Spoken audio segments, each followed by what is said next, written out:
Hi, I am with Natharlea Yahampath, fashion designer and co-creative director of Lovisilon.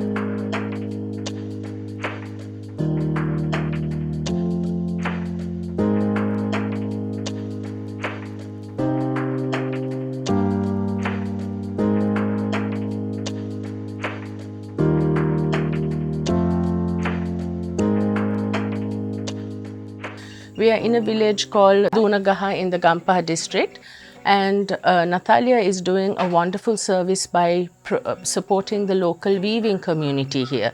So Natharlea, how did you first discover this community here? So actually I discovered it through government because I really wanted to start something my own with the weavers in Sri Lanka to support the country and to support the export business. So actually I did a big research. So I went to many areas in Sri Lanka and then I found this place as well. So then first of all, the first day that I came here, I got a chance to meet like few people here who, so that's how I started. So how many people are in this weaving community? How many families are engaged in this weaving business? Would you know? Yeah, more than actually 200 families are engaged because it's a big village. Most of everyone is weaving at their own home. So they have machine looms and hand looms both.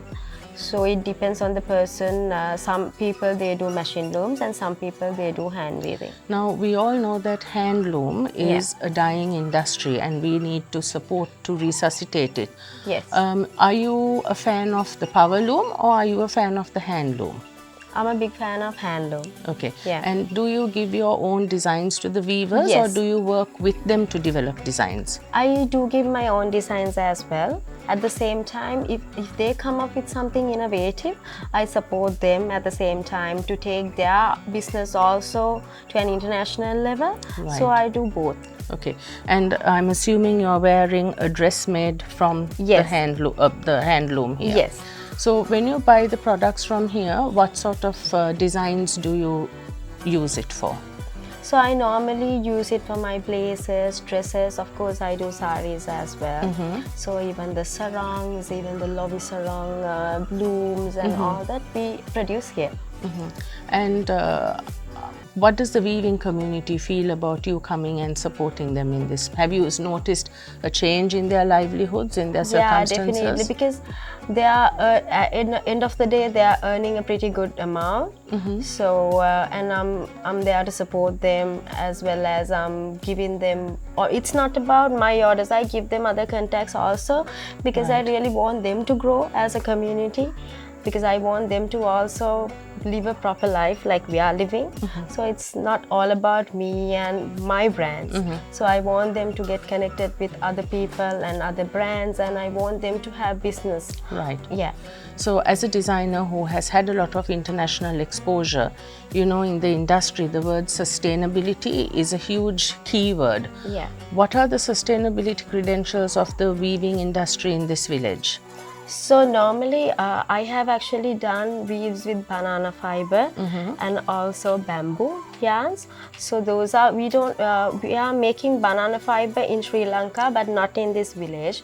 I get the cones here and I have mixed it with our kapu and we can weave anything. And of course, the other fibers we are not able to make it in Sri Lanka. Always we have to get it import. So yeah, so we have worked with banana fiber and bamboo so far with our kapu. And that's what they are using to create the fabrics that you order from them. Okay. So my next question is, are they being paid a fair wage? Yes, exactly. I would say in this community they get paid very well to have a better life and to support their lifestyle. So that's why I'm here.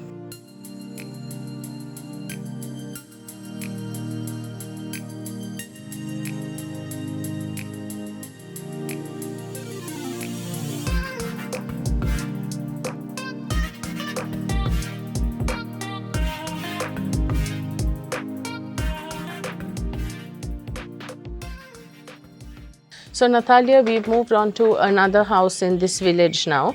Can you tell me a bit about what this lady is doing?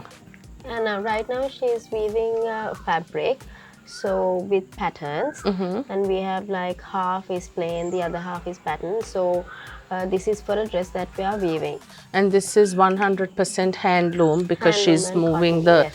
two bobbins from side Yes, to side. exactly, Yeah. yeah. Now, when I look at this pattern, I see there is a intricate pattern of a flower.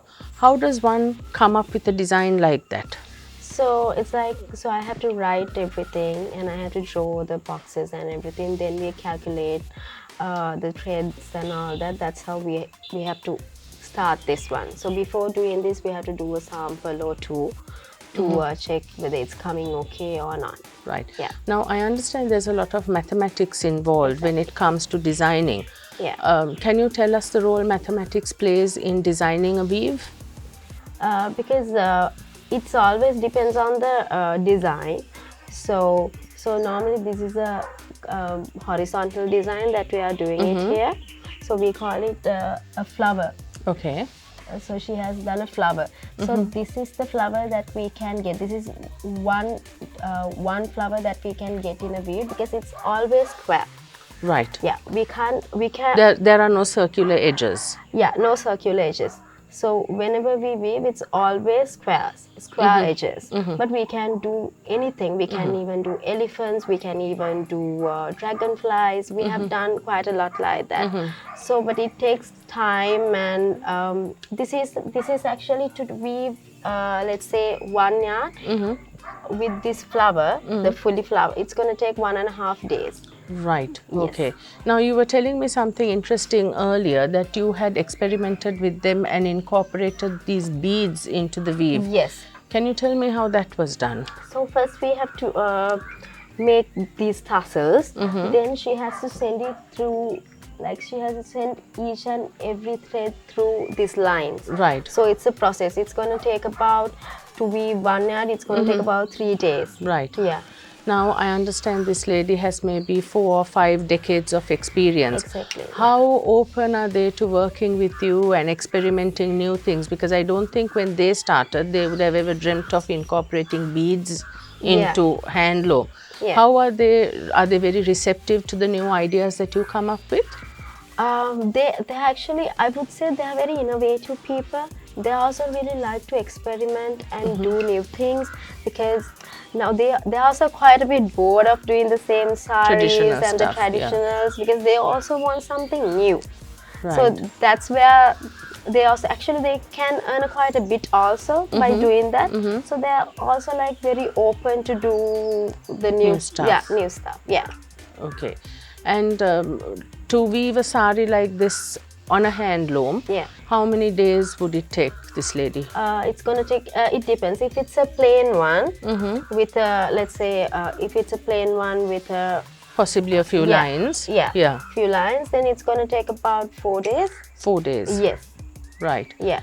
But if it's fully, let's say, if it's fully worked like this, so it's going to take at least 7 days. So Natharlea, I've noticed you have a wonderful relationship with all the people we've met even on the way here. When did you first start coming to this village to work with these people? Actually in 2013. So 2013 to now it's 11 years. So I have been having a wonderful time with these people. They were so nice to me, kind to me. Whenever I come here, they give me lunch, all these traditional fruits. So I'm enjoying. More than working, I'm really enjoying the environment and the people and the kindness. So it's a great, it's a great feeling that I'm having with all these beautiful people. And I know we spoke earlier, and you're really passionate about ensuring the longevity of the handloom industry. So can, for example, students of AOD, Moratuwa University, all these fashion schools, can they come and meet with these people and work with them to develop stuff for their graduate collections, etc.? Yes. Actually, already AOD people are coming here. Right. Some students are coming here. And Moratuwa University and other fashion schools, they are mostly welcome to come here and explore and innovative new handlooms. Because as a country, as an entrepreneur, what I also want is for them to grow as a community and also them to have a better lifestyle.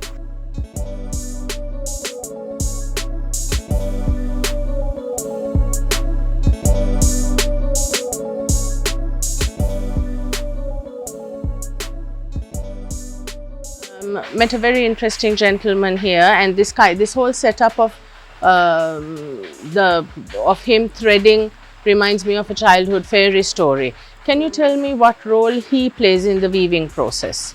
He actually plays a really big role in this community because he's one of the oldest technicians, Right. who's known about handloom and also the designs and Malbana techniques and everything. He's capable of weaving anything, and he's capable of putting any designs together and make the weave.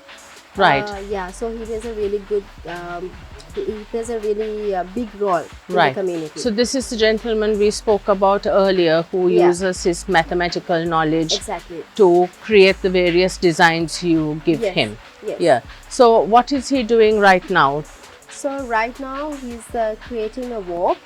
So this is how normally we create a big warp. So this is all kapu that Okay. he's creating the warp with. So this is also because you were really interested in the sustainability and eco-friendly. So this Yeah. is all pure cotton.